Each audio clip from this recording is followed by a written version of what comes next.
दोस्तों, आपको सबसे ज्यादा रहस्यमय क्या लगते हैं? क्या एलियंस या फिर मिस्र के पिरामिड्स? लेकिन इन सबके परे हमारे भारत में एक रहस्य ऐसा भी है जो आज भी वैज्ञानिकों और इतिहासकारों के होश उड़ाए हुए है। ये है कैलाश मंदिर, जो कि महाराष्ट्र के औरंगाबाद जिले में एलोरा केव्स में स्थित है।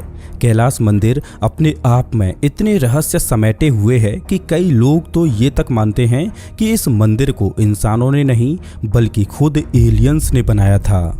और इस मंदिर का सबसे बड़ा रहस्य है कि ये दुनिया का सबसे बड़ा मोनोलिथिक स्ट्रक्चर है, यानी इस मंदिर को आम मंदिरों या इमारतों के जैसे ईंट, सीमेंट या पत्थरों को जोड़कर नहीं बनाया गया, बल्कि इसे एक ही विशाल चट्टान को काटकर बनाया गया था। नमस्कार दोस्तों, मैं हूं श्याम तोमर, स्वागत करता हूं आपका इस वीडियो में। दोस्तों, आपने एक मूर्तिकार को देखा होगा कि वो कैसे एक बड़े पत्थर से छेनी हथौड़े से तराश कर एक मूर्ति को बनाता है। ये काम हमें देखने में आसान जरूर लगता है, लेकिन वास्तव में ये एक ऐसा काम है जहां आपको अपने काम में इतनी महारत हासिल होनी चाहिए कि आपका हर एक वार इतना सटीक होना चाहिए कि पत्थर पर चोट पड़ते ही वो पत्थर टूटने के बजाय एक जीवंत मूर्ति का आकार लेने लगे। एक छोटी सी गलती भी पत्थर को तोड़ सकती है और आपकी सारी मेहनत खराब हो सकती है, लेकिन एक मूर्तिकार के पास एक मौका जरूर होता है कि वो एक पत्थर के टूटने या खराब होने के बाद भी एक दूसरे पत्थर पर अपना काम शुरू करके मूर्ति बना सकता है। लेकिन दोस्तों, क्या हो कि अगर आपको एक पूरे विशालकाय पहाड़ को छेनी हथौड़ी से काट कर एक ऐसा विशालकाय मंदिर बनाना हो जहां गलती की कोई गुंजाइश ना हो। जी हाँ दोस्तों, जिस तरह से एक मूर्तिकार एक बड़े पत्थर से काट छाट कर एक मूर्ति को बनाता है, ठीक उसी तरह से कैलाश मंदिर को भी एक विशाल पत्थर के पहाड़ को काट छाट कर बनाया गया है। आम इमारतों को बनाते समय सबसे पहले उसके फाउंडेशन को बनाया जाता है, उसके बाद उसके ऊपर इमारत को बनाया जाता है, यानी किसी भी इमारत का निर्माण नीचे से ऊपर की ओर किया जाता है। लेकिन कैलाश मंदिर के निर्माण को नीचे से ऊपर नहीं बल्कि ऊपर से नीचे किया गया था। मतलब सबसे पहले पहाड़ के ऊपरी हिस्से को तराश कर मंदिर के टॉप को बनाया गया और कारीगर धीरे धीरे पहाड़ को तराशते नीचे बढ़ते गए और बाद में मंदिर के नीचे के हिस्से को तैयार किया गया। अब ध्यान देने वाली बात यह है दोस्तों कि ये मंदिर किसी पहाड़ी के ऊपर बनाया ही नहीं गया, बल्कि पूरा मंदिर एक पहाड़ के अंदर से बाहर निकाला गया है। महाराष्ट्र के एलोरा में मौजूद ये मंदिर बाहर से देखने में भले ही शांत लगे, लेकिन इसके अंदर छुपी कहानी इतनी चौंकाने वाली है कि आज के इंजीनियर भी इसे देखकर सोच में पड़ जाते हैं। दोस्तों, कैलाश मंदिर को कैलाशनाथ मंदिर भी कहा जाता है। कहा जाता है कि ये मंदिर भगवान शिव के कैलाश पर्वत को दर्शाता है, यानी ये सिर्फ मंदिर नहीं बल्कि शिव के निवास का प्रतीक माना जाता है। दोस्तों, इस मंदिर की ऊंचाई करीब 100 फीट है, लंबाई लगभग 275 फीट है और चौड़ाई करीब 150 फीट है। अब जरा सोच कर देखिए दोस्तों कि इतना बड़ा मंदिर बनाने के लिए आखिर कितना पत्थर हटाया गया होगा। ऐसा माना जाता है कि इस मंदिर को बनाते समय करीब 4 लाख टन से भी ज्यादा पत्थर इस पहाड़ से निकाला गया था। लेकिन दोस्तों, सबसे रहस्यमय बात यह है कि इस मंदिर को बनाते समय इससे निकाले गए पत्थर आज भी इसके आसपास कहीं दिखाई नहीं देते। ये बात इतिहासकारों के लिए आज तक एक रहस्य बनी हुई है। आखिर इतने विशालकाय मंदिर को बनाते समय इससे निकाले गए 4 लाख टन पत्थर कहाँ गायब हो गए? अब दोस्तों, सवाल ये आता है कि इतना विशाल और भव्य मंदिर आखिर किसने बनवाया? तो इतिहासकारों के अनुसार ऐसा माना जाता है कि कैलाश मंदिर का निर्माण राष्ट्रकूटा डायनेस्टी के समय हुआ था।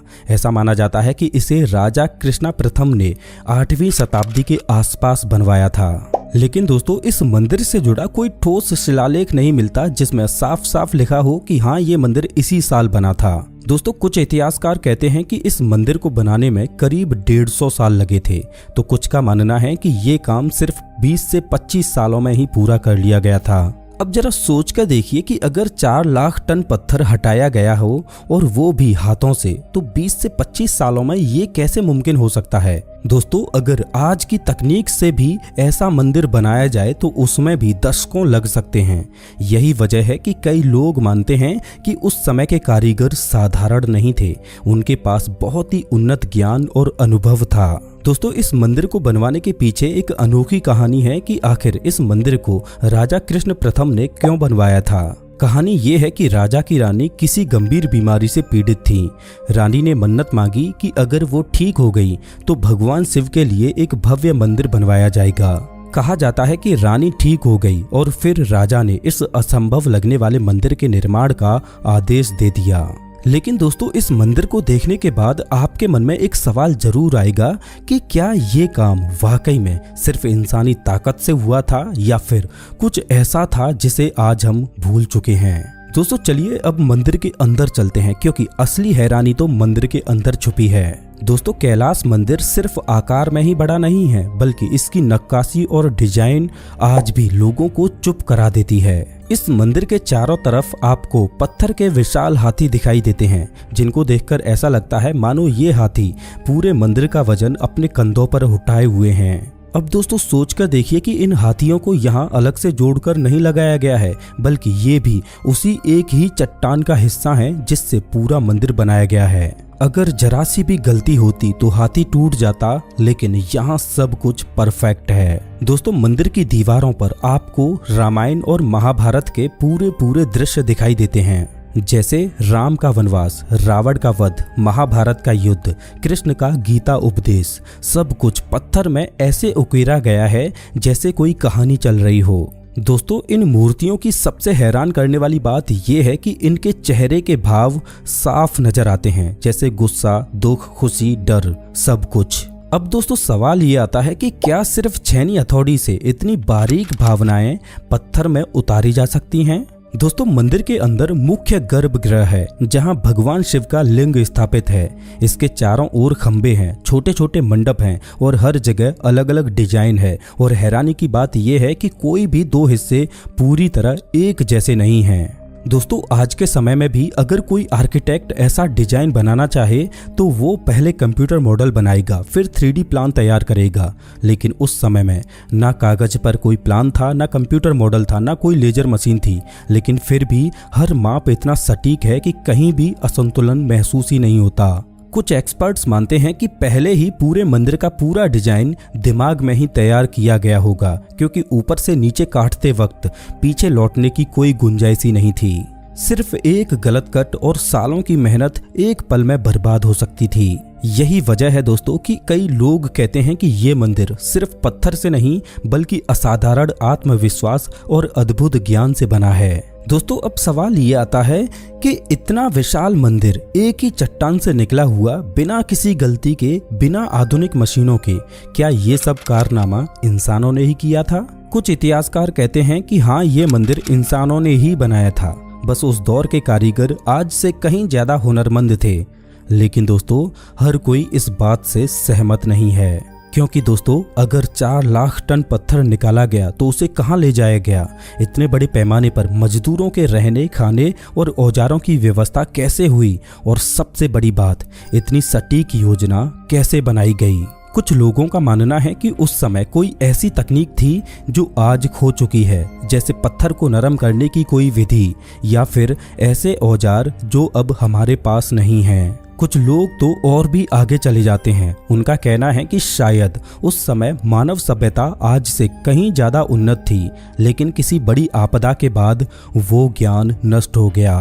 दोस्तों कुछ लोग तो ये भी कहते हैं कि इस मंदिर को इंसानों ने बनाया ही नहीं, बल्कि इस मंदिर को बनाने के पीछे एलियंस का हाथ था। दोस्तों ये भी एक अजीब बात है कि भारत में ही नहीं बल्कि दुनिया के अलग अलग हिस्सों में ऐसे कई ढांचे मिलते हैं जो अपने समय से काफी आगे के लगते हैं, जैसे मिस्र के पिरामिड, दक्षिण अमेरिका के पत्थर के शहर और भारत का ये कैलाश मंदिर।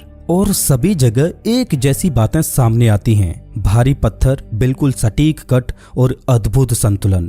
क्या ये सब सिर्फ एक संयोग है या फिर हम इतिहास का कोई बहुत बड़ा हिस्सा अभी तक समझ ही नहीं पाए हैं? दोस्तों कैलाश मंदिर आज भी एक सवाल बनकर खड़ा है कि क्या हम अपने अतीत को वाकई जानते हैं? दोस्तों आज जब आधुनिक इंजीनियर कैलाश मंदिर को देखते हैं तो वो सबसे पहले हैरानी में पड़ जाते हैं, क्योंकि आज हमारे पास क्रेन है, ड्रिल मशीनें हैं, कंप्यूटर डिजाइन है, फिर भी ऐसा मंदिर बनाना आसान नहीं माना जाता।